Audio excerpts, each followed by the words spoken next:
എല്ലാവരുടെയും all time favourite ആയിട്ടുള്ള ഒരു സാരി ഉണ്ട്, ബനാറസി സാരി. പണ്ട് തുടങ്ങി ഇന്ന് വരെ ഒരേ ഡിമാൻഡിൽ തന്നെ പൊയ്ക്കൊണ്ടിരിക്കുന്നതാണ്. അത് വേറെ ഒന്നും കൊണ്ടല്ല, അതിന്റെ ട്രഡീഷണൽ ആയിട്ടുള്ള വീവിങ്ങും ഇൻട്രിക്കേറ്റഡ് ആയിട്ടുള്ള ഡീറ്റെയിൽസും പിന്നെ അത് ഉടുത്തു കഴിഞ്ഞാൽ കിട്ടുന്ന ഒരു ഭംഗിയും അത് എല്ലാവരും എപ്പോഴും ഇഷ്ടപ്പെടുന്ന ഒരു കാര്യമാണ്. അപ്പൊ നമ്മൾ ലാസ്റ്റ് ടൈം ഒരു വീഡിയോ ചെയ്തിട്ടുണ്ടായിരുന്നു, ബനാറസി സാരി തന്നെ നമ്മൾ കോൺട്രാസ്റ്റ് ആയിട്ടുള്ള രീതിയിലത്തെ വർക്കോട് കൂടിയിട്ടുള്ളത്. സോ അതിന് നമുക്ക് നല്ല കസ്റ്റമർ റെസ്പോൺസ് ആയിരുന്നു കിട്ടിയിട്ടുണ്ടായിരുന്നത്. സോ നമ്മൾ ഇപ്രാവശ്യം നമ്മുടെ ഈ ഒരു ഇതിൽ ഇൻക്ലൂഡ് ചെയ്തിട്ടുള്ളതെന്ന് വെച്ച് കഴിഞ്ഞാൽ ഡയബിളിൽ വരുന്ന ബനാറസി സാരിയാണ്.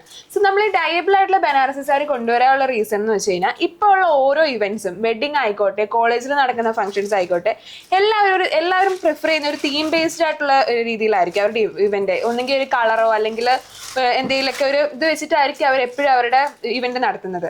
സോ നമുക്ക് ഡയബിൾ സാരി നമ്മൾ കൊണ്ടുവന്നിട്ടുള്ളതെന്ന് വെച്ച് കഴിഞ്ഞാൽ ആ ഒരു പ്രിഫറൻസ് നിങ്ങൾക്ക് നിങ്ങളുടേതായിട്ടുള്ള രീതിയിൽ തന്നെ കളർ ചേഞ്ച് ചെയ്തെടുക്കാൻ വേണ്ടിയിട്ടുള്ള ഒരു കുറച്ചും കൂടി നിങ്ങൾക്ക് കൺവീനിയന്റ് ആയിരിക്കും. കാരണം ഇപ്പൊ നമുക്ക് എത്ര ഡൈ ചെയ്ത് നമ്മളിവിടെ സാരീസ് കൊണ്ടുവച്ചാലും നിങ്ങൾ പ്രിഫർ ചെയ്യുന്ന കളറും നിങ്ങളുടെ ഇവന്റിന്റെ ആ ഒരു കളർ തീമും ഡിഫറെന്റ് ആയിരിക്കാം. സോ ഡയബിൾ സാരി നിങ്ങൾക്ക് അതിന് പറ്റിയ ഒരു ഓപ്ഷനാണ്. കാരണം എന്ന് വെച്ചാൽ ഡയബിൾ നമ്മൾ ബനാറസി സാരി കൊണ്ടുവന്നിട്ടുണ്ടെന്ന് വെച്ചാൽ നിങ്ങളുടെ കൺവീനിയന്റ് അനുസരിച്ച് നിങ്ങൾക്ക് ഇത് ഏത് കളറിലേക്ക് വേണമെങ്കിലും ഡൈ ചെയ്തെടുക്കാൻ പറ്റും. പിന്നെ ഡൈങ്ങിന്റെ ഒരു പ്രത്യേകത എന്ന് പറഞ്ഞു കഴിഞ്ഞാൽ ഒരു ടൈം അല്ല നമുക്ക് കളർ ചേഞ്ച് ചെയ്യാൻ പറ്റുന്നത്. നമുക്ക് ഡിഫറെന്റ് ആയിട്ടുള്ള രീതിയിൽ ഒരു 2-3 ടൈംസ് നമുക്ക് ഇതിന്റെ കളർ ചേഞ്ച് ചെയ്യാൻ പറ്റുന്നതായിരിക്കും. ഒരു ഫസ്റ്റ് ഒരു ലൈറ്റ് ഷെയ്ഡ്, പിന്നെ ഒരു ഡാർക്ക് ഷെയ്ഡ്, അങ്ങനെ നിങ്ങൾക്ക് ഇതിന്റെ കളർ ചേഞ്ച് ചെയ്യാൻ പറ്റുന്നതാണ്. പിന്നെ ആസ് ഇറ്റ് ഈസ് ഇതുപോലെ തന്നെ നിങ്ങൾക്ക് വെയർ ചെയ്യാൻ പറ്റും. ഇപ്പൊ ബ്രൈഡ്സിനൊക്കെ ആണെങ്കിലും അവർക്ക് ഇപ്പൊ മധുരം വെപ്പ് അല്ലെങ്കിൽ ഇപ്പൊ വിഷു വരുന്നുണ്ട്, വിഷുവിന് ഇങ്ങനത്തെ ഒരു കളർ ആയിരിക്കുമല്ലോ കൂടുതൽ പ്രിഫർ ചെയ്യുന്നത്. അപ്പൊ ഇതേപോലെ തന്നെ ഇടുക. അത് കഴിഞ്ഞിട്ട് പിന്നെ നമുക്ക് കളർ ചേഞ്ച് ചെയ്യണമെങ്കിൽ ആ രീതിയിൽ നമുക്കിത് ചേഞ്ച് ചെയ്യാൻ പറ്റും. സോ ഇപ്പം നമ്മുടെ ബനാറസി സാരിയിൽ പണ്ടത്തെ പോലെ ഒത്തിരി വർക്ക് വരുന്ന രീതിയിലത്തെ അല്ല ആൾക്കാർ പ്രിഫർ ചെയ്യുന്നത്. കൂടുതൽ ഇപ്പൊ പ്രിഫർ ചെയ്യുന്നതെന്ന് പറഞ്ഞു കഴിഞ്ഞാൽ ചെറിയ butta work all over the ബോഡിയിൽ വരുന്നത്.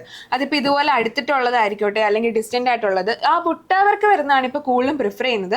സോ നമ്മുടെ ഈ സീരീസിലും നമ്മൾ കൊണ്ടുവന്നിട്ടുള്ള ഈ ഒരു കളക്ഷൻ എന്ന് പറഞ്ഞു കഴിഞ്ഞാലും അതേപോലെ തന്നെയാണ്. നമ്മൾ ചെറിയൊരു ബുട്ട വർക്കിന്റെ ഡീറ്റെയിലിംഗ് ആണ് ഓൾ ഓവർ ദി ബോഡിയിൽ കൊടുത്തിട്ടുള്ളത്. അതേപോലെ തന്നെ നമ്മൾ രണ്ട് സൈഡിലും ബോർഡർ ഫിനിഷിങ്ങും കൊടുക്കുന്നുണ്ട്. ഒരു സൈഡിൽ നമ്മൾ കുറച്ച് ബ്രോഡ് ആയിട്ടുള്ള രീതിയിലും മറ്റേ സൈഡിൽ നമ്മൾ കുറച്ച് ചെറിയൊരു രീതിയിലത്തെ ഒരു ബോർഡർ ഫിനിഷിങ്ങും ആണ് കൊടുത്തിട്ടുള്ളത്. പിന്നെ സാരിയിൽ നമ്മൾ നല്ല അടിപൊളിയായിട്ടുള്ള രീതിയിലത്തെ ബ്രൊക്കേഡോട് കൂടിയിട്ടുള്ള ഒരു പല്ലും ഇതിൽ ആഡ് ചെയ്തിട്ടുണ്ട്. പിന്നെ സാരി വരുന്നതെന്ന് വെച്ച് കഴിഞ്ഞാൽ സെൽഫ് അറ്റാച്ച്ഡ് ബ്ലൗസോട് കൂടിയിട്ടാണ്. ബ്ലൗസിലും നമ്മൾ ചെറിയൊരു രീതിയിലത്തെ ബോർഡർ ഫിനിഷ് അതിന്റെ സ്ലീവ്സിന്റെ എൻഡിലായിട്ട് കൊടുക്കുന്നുണ്ട്. അപ്പോൾ സോ നമ്മൾ ലാസ്റ്റ് ടൈം ഇതുപോലെ തന്നെ കുറച്ച് ഡയബിൾ കളക്ഷൻസ് കൊണ്ടുവന്നിട്ടുണ്ടായിരുന്നു, ഡോള സിൽക്കിൽ വരുന്നിട്ടുള്ളത്. അപ്പോൾ അതിന്റെ നമുക്ക് അന്ന് നല്ലൊരു മൂവ്മെന്റ് ആയിരുന്നു അതിനുണ്ടായിരുന്നുള്ളത്. അപ്പോൾ ഇപ്രാവശ്യം നമ്മുടെ ഫസ്റ്റ് ഇൻട്രൊഡ്യൂസ് ചെയ്യുന്ന ഒരു കളക്ഷൻ എന്ന് വെച്ച് കഴിഞ്ഞാൽ ഇതാണ് നമ്മുടെ ചെറിയ ബുട്ട വർക്ക് വരുന്നത്. പിന്നെ നിങ്ങൾക്ക് നിങ്ങളുടെ ഇഷ്ടങ്ങൾ ഉണ്ടാവുമല്ലോ, ഇപ്പം എല്ലാവർക്കും ഇതുപോലെ ആയിരിക്കില്ല ഡിസൈൻസ് ഇഷ്ടം ഉണ്ടാവുക. അപ്പോൾ നമ്മൾ കുറച്ചും കൂടി ഡയബിളിലെ കളക്ഷൻസ് നമ്മുടെ സീരീസിൽ ഇൻക്ലൂഡ് ചെയ്യാൻ ആഗ്രഹിക്കുന്നുണ്ട്. സോ അതിന് നമുക്ക് നിങ്ങളുടെ ഫീഡ്ബാക്ക് ആണ് വേണ്ടത്. നമ്മുടെ യൂട്യൂബിലാണെങ്കിലോ അല്ലെങ്കിൽ ഇൻസ്റ്റഗ്രാമിലാണല്ലോ അല്ലെങ്കിൽ പേഴ്സണൽ മെസ്സേജ് ആയിട്ടോ നിങ്ങൾ നിങ്ങളുടെ ഒരു ഫീഡ്ബാക്ക് തരുമോ, എങ്ങനെ ഏതൊരു ഡിസൈനിലാണ് നിങ്ങൾക്ക് വേണ്ടത്. പിന്നെ ഇപ്പൊ ചിലവർക്ക് ഇതുപോലത്തെ ബോർഡറിൽ ചെറിയ സ്മോൾ ആയിട്ടുള്ള ബോർഡർ, അല്ലെങ്കിൽ ഇതിപ്പോൾ ഞാൻ പറഞ്ഞല്ലോ ഇതിനകത്ത് നമ്മൾ കൊടുത്തിട്ടുള്ളതെന്ന് വെച്ച് കഴിഞ്ഞാൽ കുറച്ച് ബ്രോഡ് ആയിട്ടുള്ള രീതിയിലത്തെ ബോർഡർ. ഇതല്ലാണ്ട് ചിലവർ പ്രിഫർ ചെയ്യുന്നതെന്ന് വെച്ചാൽ ഇപ്പോൾ കുറച്ച് ഷോർട്ട് ആയിട്ടുള്ളവരൊക്കെ പ്രിഫർ ചെയ്യുന്നതെന്ന് വെച്ച് കഴിഞ്ഞാൽ ചെറിയ ബോർഡർ ആയിരിക്കും. അതേപോലെ തന്നെ ബുട്ടാവർക്കാണെങ്കിലും ഇത്രയ്ക്ക് നമ്മൾ ഫില്ലിംഗ് ആയിട്ടുള്ള രീതിയിൽ കൊടുക്കാണ്ട് കുറച്ച് ഡിസ്റ്റൻ്റ് ആയിട്ടുള്ള രീതിയിൽ ആഗ്രഹിക്കുന്നവരുണ്ടാവുമല്ലോ. സോ നിങ്ങളുടെ പ്രിഫറൻസ്, അപ്പോൾ നമ്മൾ കസ്റ്റമറുടെ ഫീഡ്ബാക്ക് നോക്കും. ഫീഡ്ബാക്ക് നോക്കിയിട്ട് നമുക്ക് മോസ്റ്റ് ഡിമാൻഡിങ് ആയിട്ടുള്ള പാറ്റേൺ ഏതാണെന്ന് നോക്കിയിട്ട് നമ്മൾ അതിൽ കുറേ ഡിസൈൻസ് ഡയബിൾ ഇൻക്ലൂഡ് ചെയ്യുന്നുണ്ട്. അപ്പോൾ അതാകുമ്പോഴത്തേക്ക് നമുക്ക് വരുന്ന വിഷു ആണെങ്കിലും പിന്നെ ഇപ്പോൾ വെഡിങ് സീസൺ നടക്കുവാണല്ലോ.